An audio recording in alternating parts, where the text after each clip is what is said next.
Three Corners is just your average small town, standing on the banks of a flood-prone river with a large pub anchoring the village at a once famous three-way intersection. Now it's simply convenient, as people chase the country dream, the country lifestyle, just not the unceasing agricultural workload. Population 2,000-ish. But like all small towns, scratch the surface and you'll be surprised at what you find underneath. In that sense, Three Corners is really no different to any other small town I know, except perhaps for some of the characters you might meet.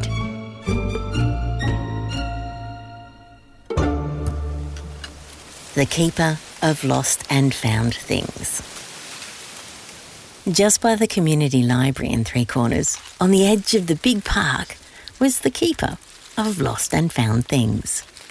In its branches, there were collections of dummies, books lost in the rain, their pages dry but forever resting in waves of words. School jumpers, the occasional esky. Foodstuff went straight to charity, except for the groceries left one day at the Christmas parade. With the receipt inside and the bags a very recognisable collection of poodles wearing sunglasses, their owner was soon found at the pub under the mistletoe, waiting in hope that the parcels would be returned by the object of their desire. They were disappointed when the librarian showed up, although, like all small towns, there are now rumours. There was once a beautiful picnic set, straight out of a stylish magazine, left completely forgotten in a storm after a rather successful proposal. The keeper of lost and found things held secrets and heartbreaks, poems and journals, shoes, so many shoes, and usually it was the left foot. There were fairy lights and barbecue tools, a set of dentures, an artificial leg, a top hat with what looked like a bullet hole in the brim, scissors, pens, teaspoons and a first aid kit. There were small, colourful plastic buckets and spades, tennis balls, some chewed and others pristine, a portable toilet, unused, AirPods, umbrellas, water bottles and baseball caps. The keeper kept them for a while and then redistributed the old to make way for the new. Things that weren't quite right for the keeper found their way to the police station after a fashion. Jewellery that looked too valuable, a tackle box that was swept 5 kilometres downstream in the last flood, numerous phones, tablets, satchels and credit cards. But if you lost anything, anywhere, no matter where in town, you always went to the keeper first. At one stage, a young and rather enterprising young townsperson left notes regarding found items and the return guaranteed for a small reward. When the librarian discovered it, well, let's just say they quickly sought enterprise elsewhere. Anyone would after that particular talking to. It was very rare for there to be nothing for the keeper to keep. Its beautiful limbs empty and unbowed, devoid of any raiment, just the leaves whispering in the breeze. No one knew who tied the first wish on, with a brilliant scarlet ribbon. A small wish to pass an exam. Except the next night, it was joined by another. Then another. Soon the higher branches held not lost objects, but hope. Some wishes were rolled and tightly tied, others loose and bold for the world to see. It became a draw card, a superstition, and when a wish was fulfilled, or the wish asker had second thoughts, the wish would disappear to leave room for someone else.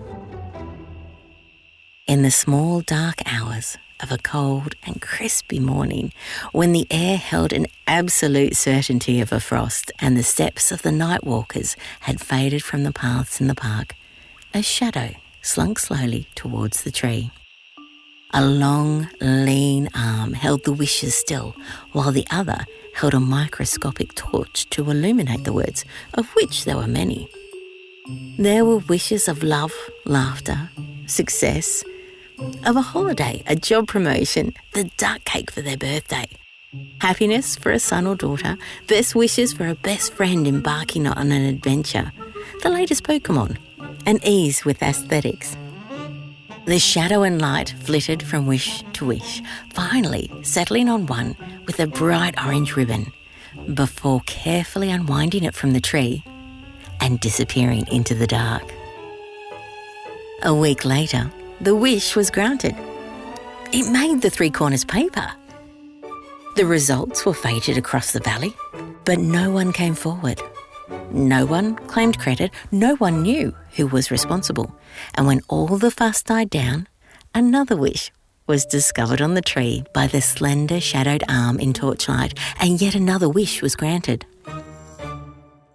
CCTV was quietly installed in the branches of the keeper, a tree that had now become a minor celebrity due to its wish status.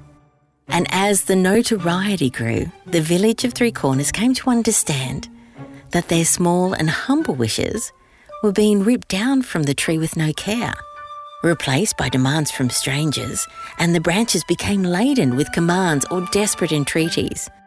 And whether it was that or the news of the camera, no more wishes were granted.